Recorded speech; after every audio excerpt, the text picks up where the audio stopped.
Every year, golfers do the same thing. They set scoring goals, they watch swing videos, and they promise to practice more. And by mid-season, almost none of it sticks. And it's not because golfers aren't motivated, it's because the plan itself is backwards. If your scores haven't changed in the last few years, why would they magically change now? In this video, I'm going to show you 7 alternative methods to make this your best year of golf ever, even when the scorecard doesn't move the right way at times, and I promise you that will happen. Now, you don't have to do all of these things, but if you pick 1 or 2 of them, I promise you are going to see results. Let's start with number 1.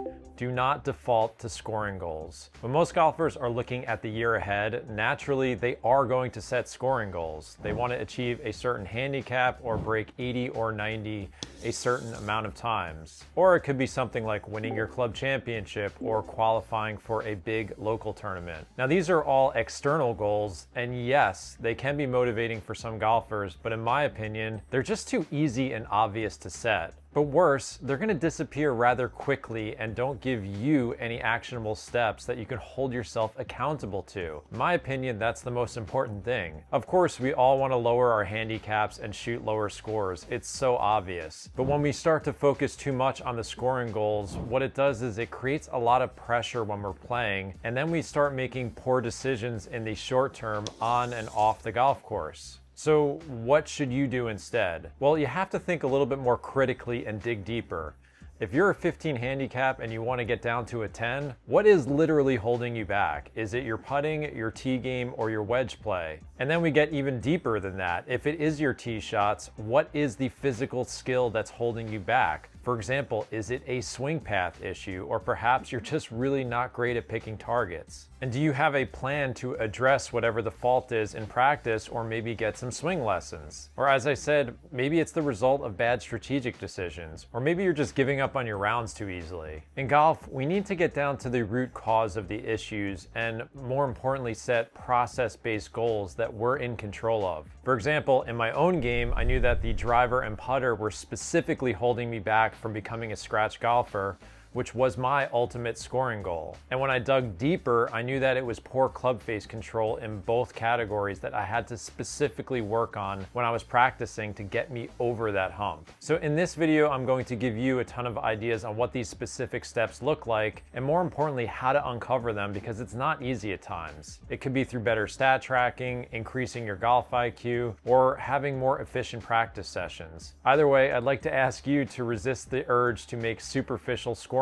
goals that just don't have any kind of roadmap. This is why most New Year's resolutions don't go anywhere. All right, let's move on to our second topic, which I believe is the highest return on time invested: increasing your golf IQ. Now, this is kind of a general phrase that can be interpreted in many different ways, but here's how I define it. Golf IQ is a few things. First and foremost, it's your ability to interpret what happened in your ball flight. It's not your talent, your physical skill, or your technique. It's really knowing cause and effect. And high golf IQ players can self-correct faster and, more importantly, panic less on the golf course. Knowing ball flight laws and being able to read your ball flight is really a basic foundation of this. So knowing things like the start direction of the golf ball is mostly influenced by where your club face is pointing at impact. And then the curvature of your shot is going to be more about your club path. And trajectory is more about how you're delivering the loft of the club, strike quality, and even your low point control, and how your irons are interacting with the turf. So you want to get to a point where you see these shots on the course, whether that's a big pull hook, a slice, or a low missile that never gets off the ground. And instead of saying things to yourself like, well, I need to swing completely differently, or I got quick with it, a higher golf IQ reaction would be that shot was more of a closed club face, not because of my swing path. Or that drive sliced because of a heel strike, not because I was too out to in with my swing path. And when you do start developing this higher golf IQ, you're starting to notice certain patterns emerging in your game.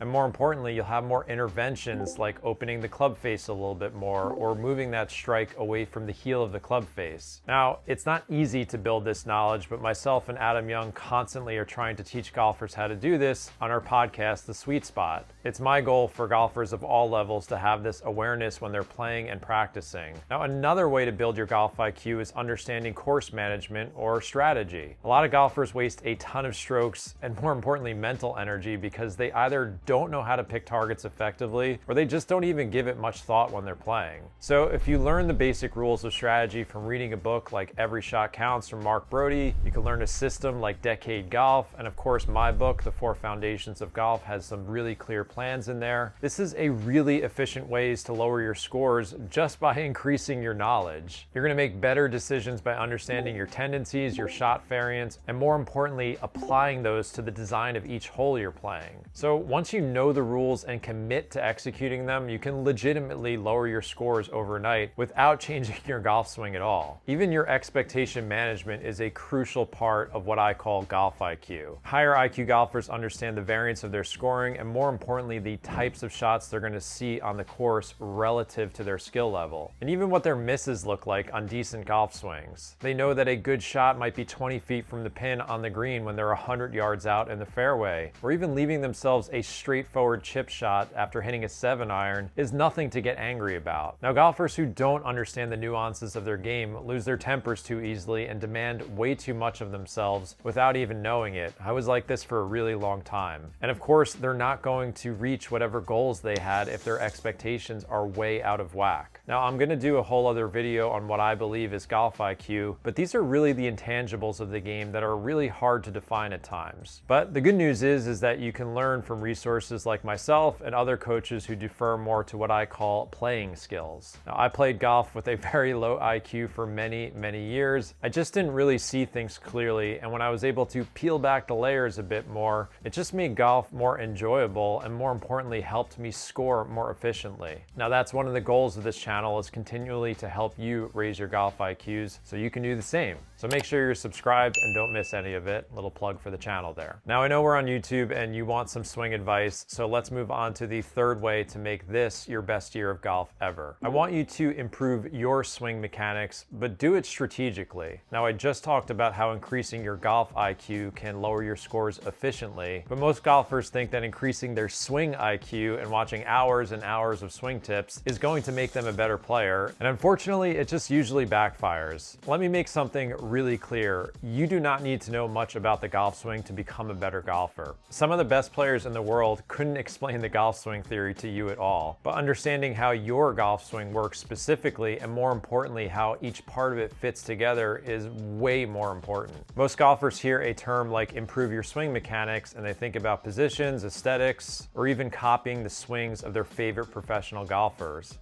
That's not it. The goal of your golf swing is primarily to improve 3 things: your strike location, better club face control, and interact with the turf appropriately, amongst several others as well. So if you want to work on your technique, you have to have a really good reason to change something that applies to one of those 3 skills and the accompanying ball flight. For example, the takeaway in my golf swing is quite unorthodox. I genuinely hate the way it looks on camera. Now, I have tried to work on it at times to make it look nicer and more functional, but it just ended up being a waste of time because it did not meaningfully change my ball flight. And this is why I've always been against generic swing tips. They just don't work for the majority of golfers. You end up spinning your wheels on something that has no relevance to your swing and does not fix the root cause of your ball flight issues. You are much better off having a keen awareness of what goes wrong in your ball flight, and more importantly, tracing that back to a specific impact condition. This could be your swing path, your strike location, angle of attack, and a few other things. Now, at some point, you likely will need help from a professional, and that's why I've always been a proponent of swing lessons for golfers at some point in their journey. Ideally, the pro can help you identify the main causes and then give you a solution. You'd be far better off working on something like the wrist angle at the top of your swing, because it helps close the club face more to reduce your slice. Instead of just randomly picking a tip or deciding that you want to have a more upright swing plane because it looks nicer to you on camera. So when you're looking ahead to this year and you want to improve your golf swing, go beyond all the basic tips and resist the urge to work on things that might look nicer to you. Focus more on the changes that are going to meaningfully improve your ball flight. That's really all that matters, and don't be afraid to ask for help from someone. Now, before I'm going to tell you how to use stats effectively, let me tell you about the sponsor of this video, WhyGolf. they are making some of the most intuitive, effective training aids right now. And if you want to take your putting to the next level, their most popular product, the Putting Thing, can help tremendously. Think of it like a better version of Tiger Woods' famous gate drill. It combines the best parts of putting mirrors, gate drills, and alignment tools without any of the annoying setup, and it is trusted by a ton of touring professionals. You're able to adjust the gate for your putting stroke to decrease or increase the challenge, and this is really important to help train your club face control, which accounts for about 90% of your putt's start line. There's also an adjustable second gate that helps give you better feedback on whether you pushed or pulled the putt. And you can also make sure your eyes are in the same position without the need for a mirror, which is really important for your setup. And it even has an alignment rail that doubles as a stimp meter so you can get the speed of the greens you're putting on. Overall, it's a balanced, fun challenge that a golfer of any level can use indoors or outside. Now, I am always reluctant to recommend training aids, but the Putting Thing is a very well thought out and useful product for anyone who wants to make more putts inside of 10 feet. Who doesn't want to do that? Subscribers of my channel can get a 10% discount code by following the link in the description and use the promo code Sherman at checkout. Now let's discuss how to use stats the right way this year. Earlier I talked about using clues from your game to set more measurable goals that are within your control. And that's much easier to do with the fourth topic of this video, which is keeping your stats. Now, stat tracking has become more and more popular amongst golfers, which I think is a really good thing. But similar to setting basic scoring goals, they really don't do much for your game if you're just doing some surface level tracking. The whole point of tracking stats is to help you get closer to the parts of the game that need work. I like to think of them as a starting point to give you clues and direction. It's not going to just fix your game immediately, but they can show you what's happening and cut through those hazy memories you have of most of your rounds. A lot of golfers have really emotional and biased beliefs of their game that are just plain wrong. You might think that your wedge play is holding you back and you're spending most of your practice time there. But the truth is that it might be your irons or your driver that is the real culprit of holding you back from your handicap goals. Accurate feedback is so crucial for golfers so that you can spend your practice time effectively, make better strategic decisions, or even make smarter changes to your equipment. Now let me walk you through this with a few examples of what this actually could look like. Now, traditional stats like fairways hit and putts per round are essentially useless on their own in my opinion. They just don't give you enough information. If you told me that you're hitting 55% of fairways off the tee, I really have no clue how well you're driving it. I don't know how far you're hitting it, and more importantly, when you do miss the fairway, I have no idea if you're hitting a lot of foul balls or keeping the ball in play. Now, if you've been following me for a while and watching my videos, you do know that I still like green in regulation and even the near green in regulation stat because they are so closely tied with scoring. But fortunately, there are now a ton of apps and systems that can help you dig a lot deeper using things like strokes gained and even giving you detailed data on your shot tendencies. Arcos and ShotScope are two examples of systems that can do this automatically and track your shots on the course. And as I said, there are tons of others at this point. But here's a basic goal with each part of your game. You want to look for longer term trends that are costing you strokes that tie back to the impact conditions or even the strategic decisions that you're making. For example, many golfers are going to notice that they're leaving most of their approach shots short of the green if they're tracking their shots on the course. And that's really an easy fix once you see the evidence. Take more club. Or let's say with your driver, you start noticing there tends to be a trend of missing more fairways to the left. Now it's your job to start thinking deeper about why this is happening in most of your rounds. Is this maybe about a bias in how you're picking targets off the tee? Or perhaps it's probably more of a swing issue where you're hitting more pulls and hooks, which could be more of a club face or even club path issue that does need to be addressed in your practice sessions or perhaps lessons. Overall, the whole point of using stats is to ask better questions of your game rather than just guessing, so that when you're going to the practice range or perhaps you're making a strategic plan for the next course you're playing, you're going to be spending your time more efficiently on areas that you know need work, not that you think you need work on.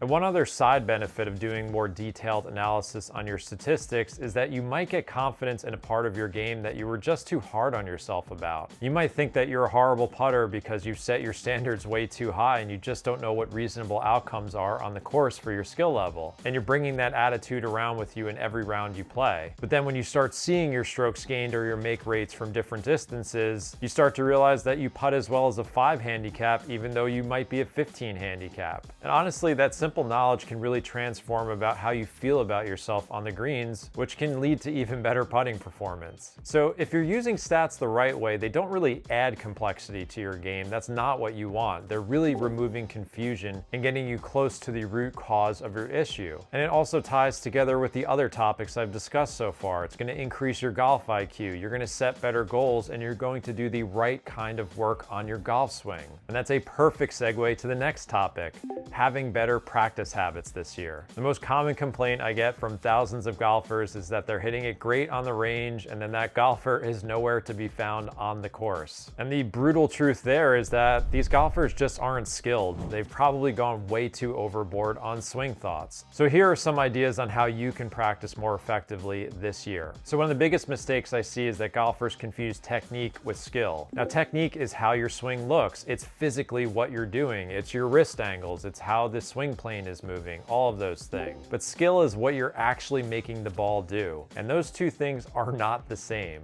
Now, you can have a golf swing that looks technically sound and struggle with contact, direction, and even consistency. And then you could have these other golfers who don't have textbook golf swings at all, and they still strike it great, control the club face, and are really good at golf. And the fastest way to improve these skills, like where you're striking it on the face and club face control, it's better practice habits, not more swing thoughts. I play in tournaments all the time with elite amateur golfers, and I can assure you I see way more unorthodox swings than cookie cutter ones. But I know that every single one of them has mastered their skills and knows how to adjust them when their swing feels out of whack. Now, why are most of your practice sessions failing? Because they don't have structure. And it usually looks something like this. You grab a bucket of balls, maybe you work on 1 or 2 swing feels, and then eventually you settle into a groove after hitting 27 irons in a row or whatever club you've selected. And then you either leave the range feeling good or even frustrated, but you're not smarter. I did this kind of practice for years, and it really frustrated the hell out of me because I wasn't building skills, and building skills starts with absorbing the right feedback. You should be able to answer a basic few questions after every shot you hit on the range. Was it a toe strike, a heel strike? Was it high on the face, low on the face? Where did the ball start? How did it curve? How is my ground contact? If you can't answer those questions and why it's happening, then you're just guessing. And you don't need a ton of fancy technology, though I'm not against using it at times. You just need more awareness. So if you can keep close track of feedback, like where you're striking it on the face and your ball flight, you have most of the information you need to make these adjustments. And the next big piece is then how you structure your practice sessions. Now, most golfers are doing it in blocks or repetitive practice. They're hitting the same club to the same target over and over and over again. And this type of practice does have its place, and I do plenty of it. But when you do hit the same shot over and over again, what it's really doing is training comfort, not the adaptability that's required on the golf course.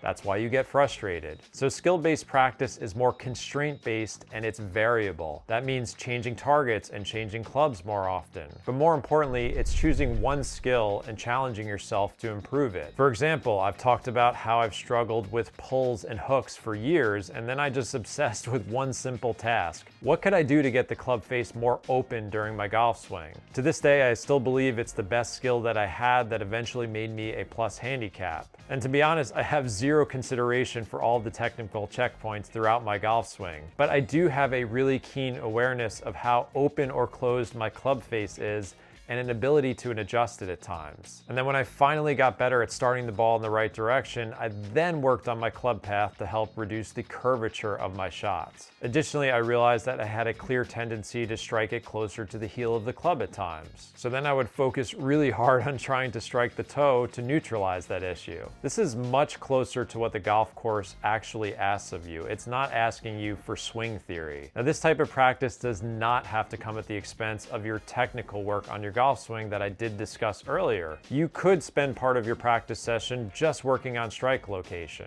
But let's say you were taking lessons with an instructor and you did have that wrist angle issue that I talked about earlier in the video that was making it harder to close the club face. Well, you can work on that too with some of the drills that they gave you. So you can do the technical work and the skill work in the same practice session. But I would caution most of you watching this is that if you don't have an instructor and you're on your own, I would defer to more skill-based skill-based practice rather than trying to play amateur swing doctor. People just don't know what they're doing. Overall, good practice habits should transfer over to the golf course. I know that seems obvious. So if you're striping balls on the range and you can't execute when there's uncertainty, targets, or consequences, then the practice you're doing didn't train the right thing and you need to make a change. You need to change your approach. Your range sessions shouldn't be about rehearsing a perfect swing. It's about training your ability to produce outcomes even when conditions aren't perfect. So instead of asking yourself all the time, does my swing look better? A much better question to ask is, am I building skills that hold up when it really counts? Because that's the type of practice that leads to better golf, not just better range sessions. Now, a great resource here on building better practice sessions is the practice manual written by my co-host Adam Young. I strongly recommend reading that book.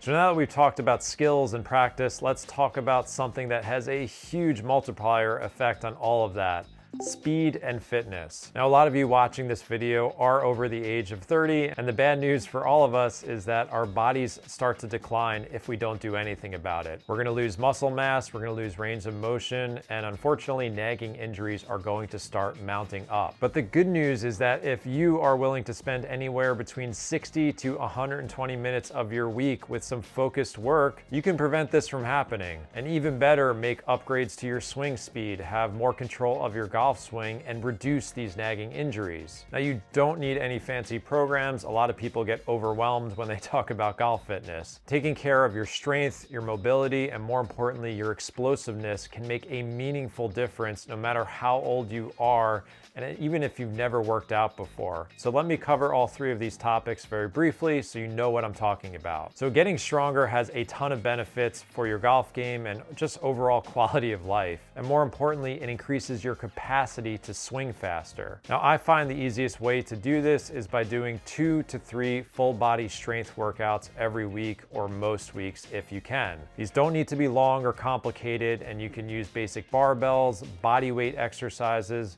or even resistance bands. And you're just doing simple exercises like squats, deadlifts, chest presses, shoulder presses, bicep curls, and even back rows. Now, there are a lot of fitness influencers who try and complicate things with really advanced moves that mimic the golf swing that just aren't necessary and can even get you hurt. When it comes to strength training, the goal is to start small and then slowly add weight over time. Additionally, if you want to move the needle more with your swing speed, you can do more explosive training. And there's a few popular methods to get this done, but the goal is to really get your body comfortable moving faster than it's used to. It's kind of like removing the regulator on a golf cart. Now, a really simple method is that at the end of your range session, you could just make about 5 to 15 swings with your driver at absolute max intensity. You're not really worried about strike quality, you're just trying to move your body as fast as possible. Now, if you want to supercharge that type of training, then I would recommend a system like Super Speed Golf or the Stack. This is a bit more in-depth training with a series of shafts with different weights, and a lot of golfers will see tremendous improvement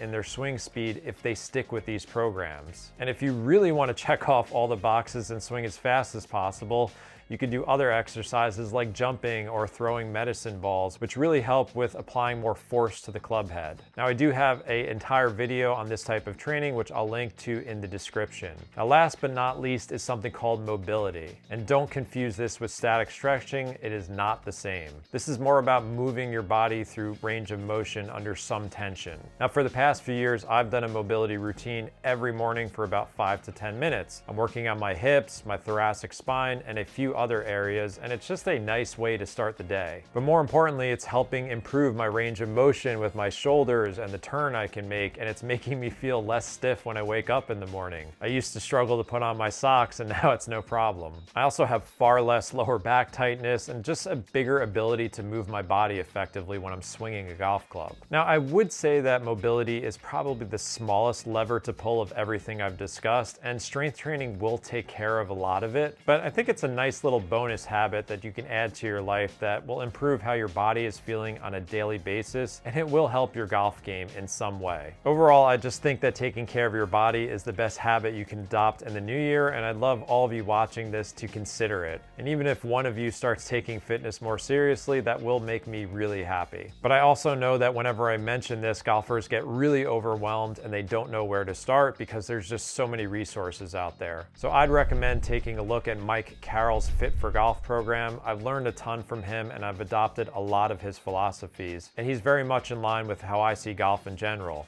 There's really no fluff or gimmicks, it's just straightforward advice that works and a golfer of any level or fitness level can adopt. I'll also include a link to his website in the description of the video. Now, the last thing I don't want you to do this year is play golf with the wrong equipment if possible, and that is our 7th topic. So over the last decade, I've learned a ton about club fitting from resources like Pete's Golf. They've been in a lot of my other videos on this channel. I can't necessarily prove it, but I think equipment can account for about 10 to 15% of your scoring potential based on everything I've learned and experienced in my own game. So it's not necessarily this insane breakthrough that's going to massively drop your handicap, but if you do have the right clubs and your specs dialed in and even playing the right golf ball, you can optimize your scores if you're looking for that. Golf is a really hard game, and the last thing you want to do is make it harder by playing irons, let's say, with the wrong lie angle or shafts that bend in the wrong place or are way too heavy for your swing. Because when your equipment is working against you, it's just harder to do all the things that I've discussed in this video, like control your strike location or your turf interaction,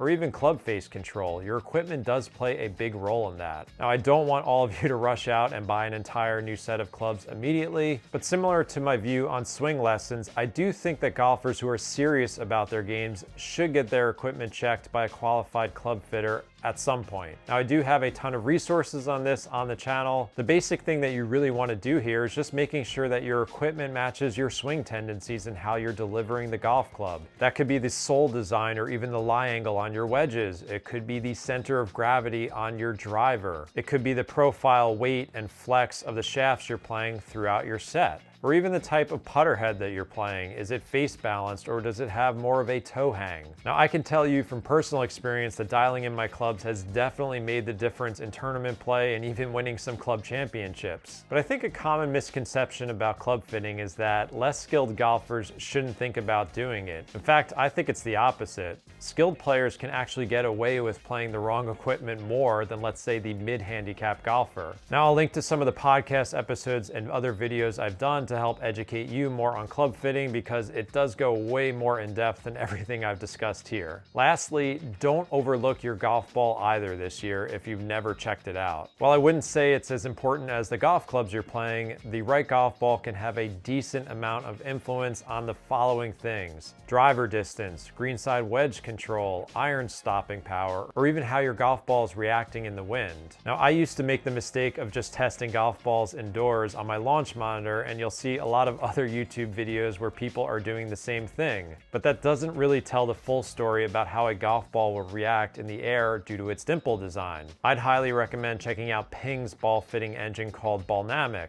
They do a ton of in-depth testing with robots, and they're measuring the complete ball flight on just about every golf ball on the market. And their process is pretty simple. When you're on their website, you can input a ton of parameters like your location, your launch monitor numbers, and a bunch of other data points on your golf swing. And what they do is they recommend 2 to 3 balls that seem the best for your game. It costs only about $15, and it's just one of those things where you can take a lot of the guesswork out and check off that box so that you're not playing the wrong golf ball that's potentially costing you some strokes on the course. So obviously I've covered a ton in this video, and I don't want everyone thinking that you need to tackle every single topic that I've discussed. If you only take 1 or 2 of them that seem the most relevant to your golf game, I can assure you that you are going to make a meaningful improvement to your golf game this year. As I said, I'm going to include links to everything I've discussed because I know it was a lot and you can refer back to it. And if you want the full blueprint on how to build a stronger game this year, you can check out my book, The 4 Foundations of Golf, on Amazon. And the YouTube algorithm thinks that this is the next best video of mine to watch.